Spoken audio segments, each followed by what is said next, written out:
We begin with the coronavirus situation here in Japan, where the spread of infections shows no signs of slowing. The daily figure of new cases nationwide reached almost 6,500 on Sunday. Health authorities in Tokyo confirmed 1,032 new cases. It was the second straight day the tally topped 1,000.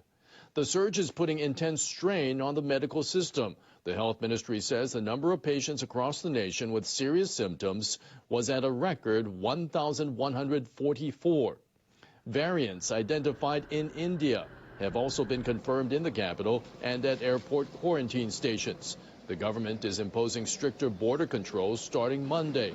Visitors from India, Pakistan, and Nepal will be asked to stay at a designated facility for 6 days and take the virus test twice.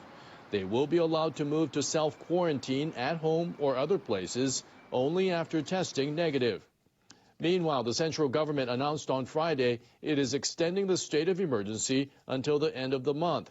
It is also expanding it to include 2 more prefectures, bringing the total to 6.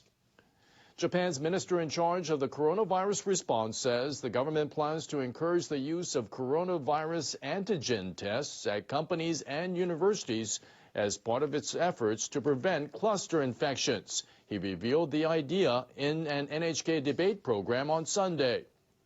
Economic Revitalization Minister Nishimura Yasutoshi says the government will distribute up to 8 million antigen test kits to help medical and nursing care facilities swiftly detect people infected with the virus.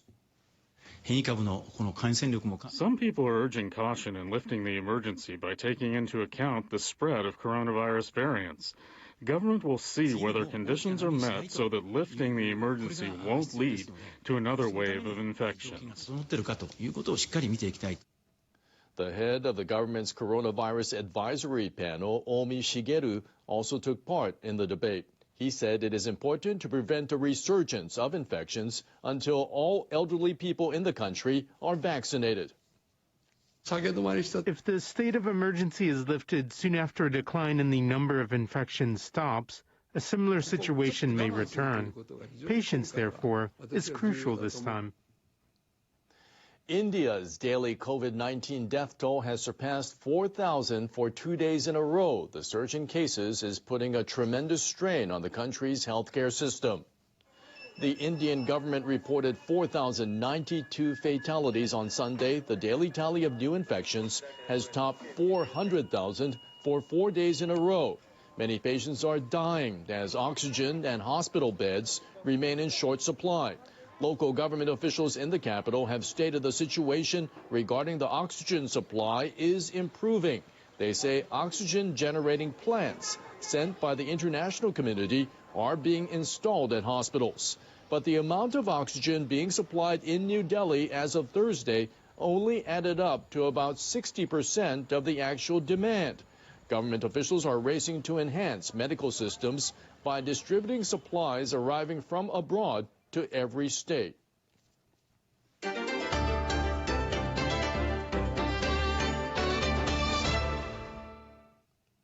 China's space authorities say debris from its Long March rocket splashed into the Indian Ocean after most of it burned up in the atmosphere.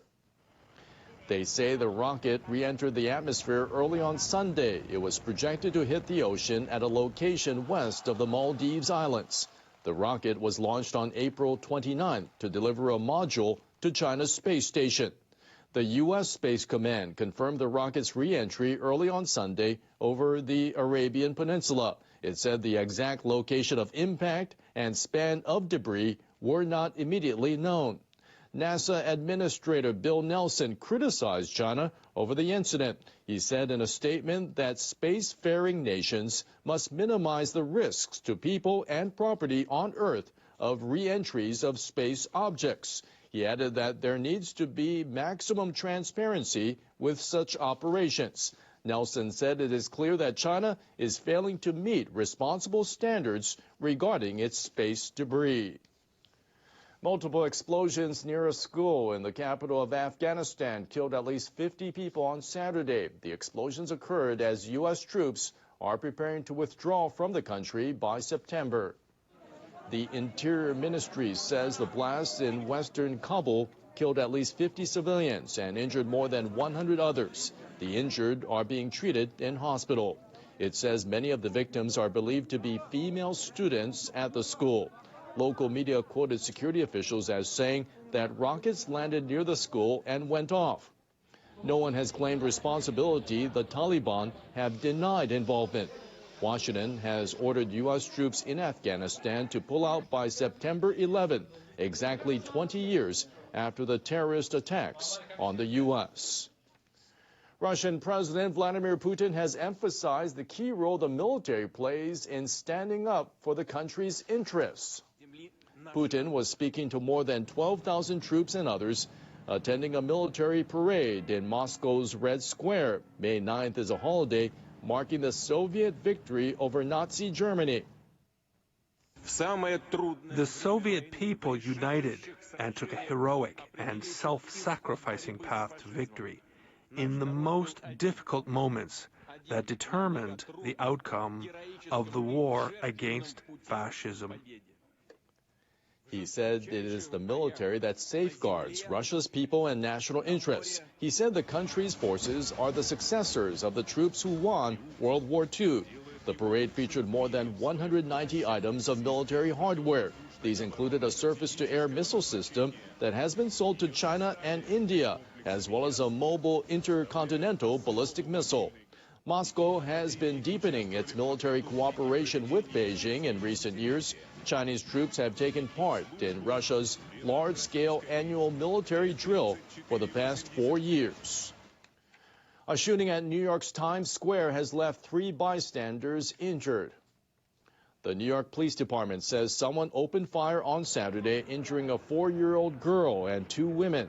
Authorities said the 3 victims have been hospitalized for injuries that are not life-threatening. Before the shooting, several people were reportedly involved in a dispute at the site. At least one of them is believed to have pulled out a gun and opened fire. Police released a photo of a man on Twitter, saying they are seeking information about his identity or whereabouts.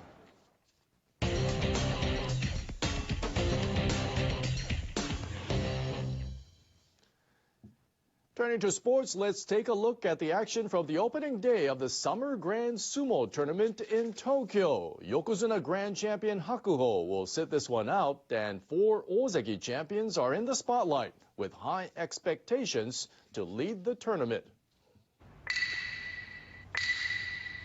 The summer tournament is being held without any spectators due to the state of emergency in Tokyo. Terunofuji regained the Ozeki rank with an interval of 21 tournaments after he won at the previous tourney.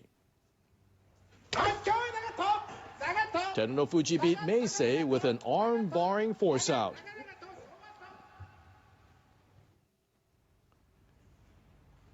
Ozeki Asanoyama was up against Daieisho in Sunday's final bout. Asanoyama had previously won 6 bouts and lost 9 against Daieisho.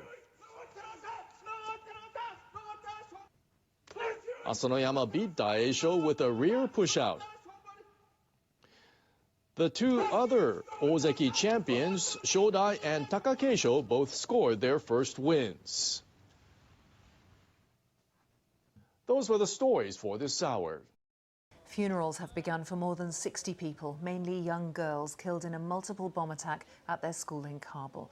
They died when 3 devices exploded as they were streaming out of class. Israel's Prime Minister has rejected international pressure to not build in Jerusalem after 2 nights of violence over possible evictions of Palestinians from land claimed by Jewish settlers. Hundreds of Palestinians have been injured in skirmishes with police. Scotland's First Minister has clashed with the UK government over whether there should be a second independence referendum after her party scored a 4th win in elections. Nicola Sturgeon warned against the British government going to court to stop another vote. And President Putin has overseen the traditional parade marking Victory Day against Nazi Germany, saying Russia would firmly defend its national interest.